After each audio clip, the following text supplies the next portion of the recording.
이 세상은 제한된 자원을 가지고 그것을 나눠 먹기를 해야 되는, 그러니까 파이가 똑같은 파이가 있는데 그 파이를 10명이 되든 5명이 되든 그걸 나눠 먹어야 됩니다. 그러다 보니까 한 사람이 먹으면 한 사람은 적게 먹을 수도 있고, 또 어떤 사람은 아예 근처도 못 가보는 이런 일들이 일어납니다. 그래서 이 자본주의, 시장 경제, 이런 경제 질서를 가지고 있는 것의 맹점은 여기에 소외된 사람들을 돌보고 그분들을 보호할 수 있는 제도가 없다는 거죠. 그래서 수정자본주의라는 게 나왔고, 민주, 시장경제, 자본주의, 여기에서 나온 것이 복지라고 하는 겁니다. 이 복지는 철저하게 거저주는 게 아니라 그 파이를 먹을 수 있는 사람들, 능력 있는 사람들을 제외하고 거기에서 능력이 없어서 소외된 사람들을 이 능력 있는 사람들이 케어하고 보호해주고 그 사람들이 먹을 수 있도록 배려하는 것, 그게 복지입니다. 근데 이 복지라는 개념이 거저주는 개념이 돼버리면 안 됩니다. 이 거저주는 것은 사람의 정신을 병들게 합니다. 내가 일을 안 해도 먹을 수 있다. 이건 인간을 가장 황폐하게 만드는 마약보다 나쁜 게 거저주는 겁니다. 근데 지금 세상이 이 거저주는 것에 익숙해져 있습니다. 내가 아무것도 안 해도 먹을 수 있다. 이런 거저주는 것에 익숙해져 있어서 이런 황폐한 정신을 바꾸는 일이 필요한데, 지금 우리나라가 몇 년 사이에 이 거저주는 일로 인해서 많은 분들이 정신적으로 공황 상태에 빠져 있다. 저는 그렇게 봅니다. 우리는 건강한 사람이라고 하면 땀 흘려서 일하고 거기에 맞는 대가를 취하고 그걸 가지고 먹고 그걸 가지고 내가 가지고 있는 소유를 늘려갈 수 있는 것. 이게 자본주의가 건강한 모습이죠. 그런데 우리가 이런 건강한 모습을 유지할 수 있어야 되겠는데, 이런 건강한 모습을 유지하지 못하는 것을 향해서 우리 교회가 과감하게 이야기해야 됩니다. 거저 먹는 건 나쁜 겁니다. 이렇게 이야기해야 되는데 거저 먹는 것이 나쁘다고 얘기하는 사람들이 없어요. 교회도 이런 말을 안 해요. 그런데 분명한 것은 거저 먹는 것이 마약보다 나쁘다. 어저께 보니까 이 마약이란 말을 아예 쓰지 말라고 할 정도로 이 마약하는 사람들이 많아서 마약 전쟁을 한다는데, 이제는 마약이란 말을 못 씁니다. 마약 떡볶이, 마약 순대, 이 음식에도 마약자를 붙여요. 한번 먹으면 못 끊는다, 그런 말이죠. 마약이 바로 그런 겁니다. 그런데 거저 먹는 것도 한 번 받아 버릇하면 이 못 끊어요. 또 누가 거저 줄까, 이런 생각을 한단 말이죠. 그런데 그건 거저 주는 것이 아니라 그 사람들을 복지 차원에서 정부가 아닌 제3의 민간기구들인, 그 민간기구들이라고 하면 저는 한국에서는 가장 영향력 있는 민간기구는, 그리고 구호활동을 하는, 가장 많은 구호활동을 하는 교회가 나서서 이런 일들을 해야 된다, 이렇게 생각을 합니다. 그러니까 이 세상의 질서는 그렇게 흘러가지만 그 세상의 질서 속에서 어렵고 힘든 사람들, 보호해야 될 사람들, 거저주는 게 아니라 우리가 그 사람들이 바로 일어설 수 있도록 도와주는 일, 이 일을 해야 된다라고 하는 거죠. 그 노숙자들이 지하철 앞에서 잡지를 팔았습니다. 저는 매달 그 잡지를 샀는데 그 잡지가 없어졌어요.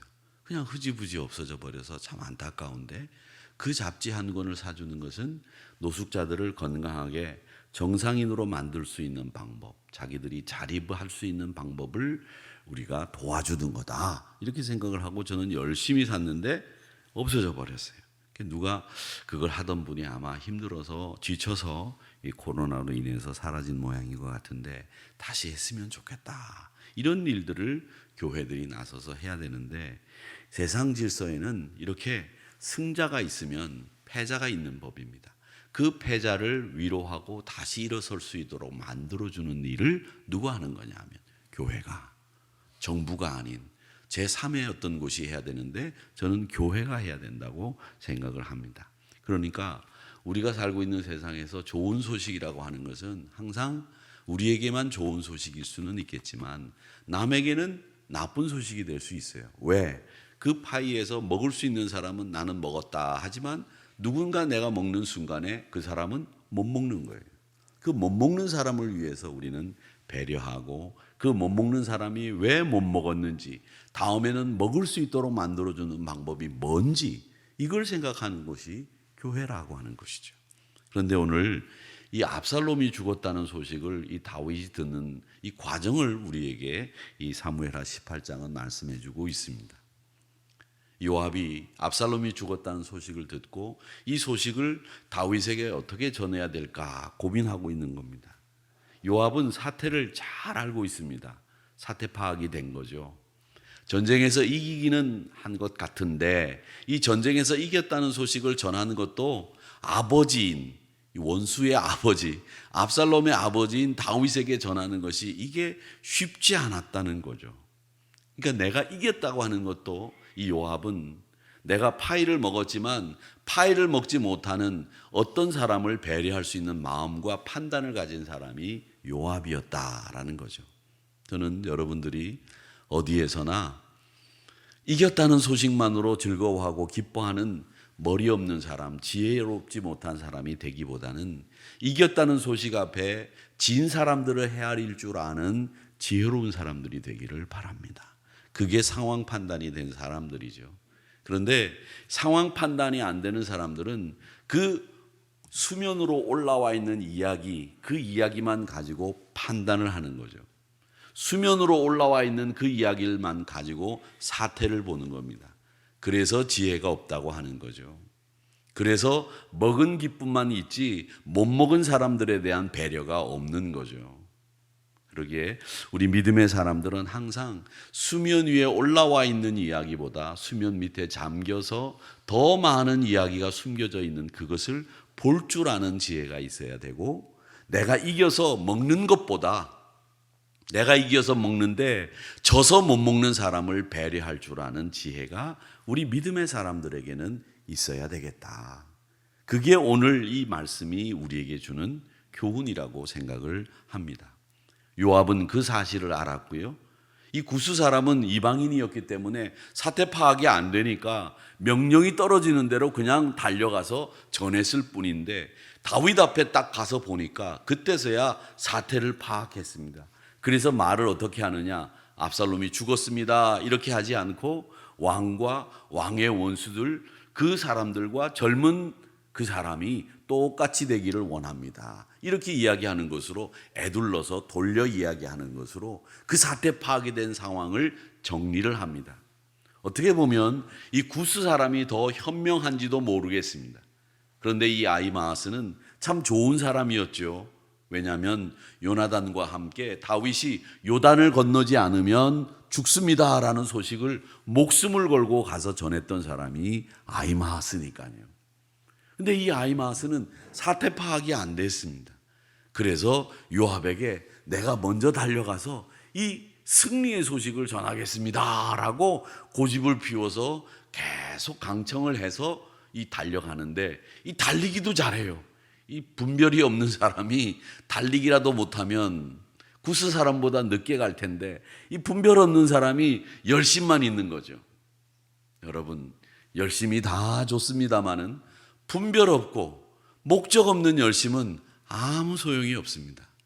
그러니까 여러분, 내가 열심을 냈다고 자랑하지 마시고 분별력 있게, 내가 목적 있게 내 믿음의 신념대로 잘 달려왔는지를 이야기하는 것이 좋은 것이지, 아무 목적도 없고 신념도 없고 수면 위에 떠 있는 이야기를 가지고 열심만 부리는 이런 열심은 정말 공동체에 도리어 악이 될 수 있다는 겁니다. 그래서 오래된 선이, 그리고 묵은 선이, 변하지 않는 선이 악이 될 수 있다라는 말이 있습니다. 여러분 잘 들으셔야 됩니다.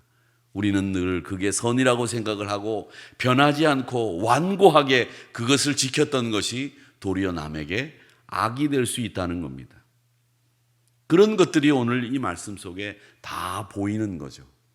그렇게 아히마아스는 달려가서 복음을 전한다고 생각을 하고 승전보를 전했습니다. 그런데 그것은 다윗에게 승전보가 아니라 애통케 하는 비보였습니다.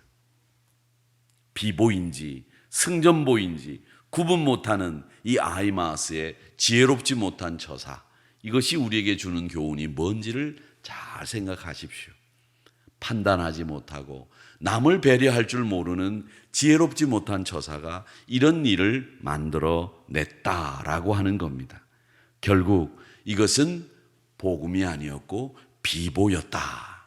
그 비보였다는 증거가 어떻게 나타납니까? 33절에 왕의 마음이 아파 문 위층으로 올라가서 울었는데 압살롬이라고 하는 이름을 얼마나 많이 불렀는지 오늘 이 성경에도 4번이나 압살롬아, 압살롬아, 내 아들아, 내 아들아 이렇게 부르고 있습니다.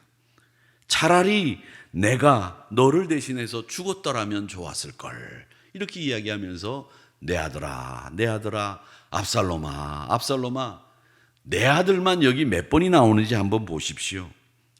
내 아들아, 내 아들아, 내 아들, 내 아들, 내 아들, 내 아들만 5번이 나옵니다.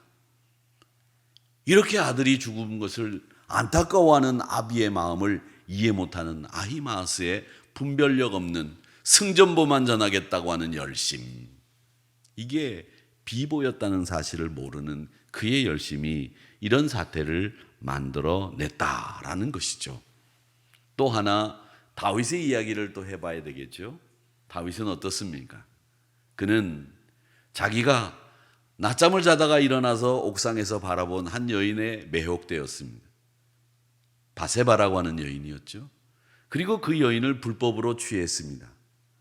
그리고는 그 여인이 유부녀라고 하는 것을 알고 그 남편을 가장 치열한 전쟁터로 보낸 다음에 뭘 기다렸느냐?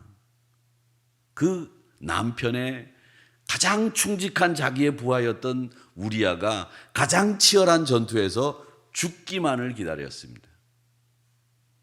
죽음의 소식이 오기를 기다렸습니다. 결국 죽음의 소식이 왔습니다.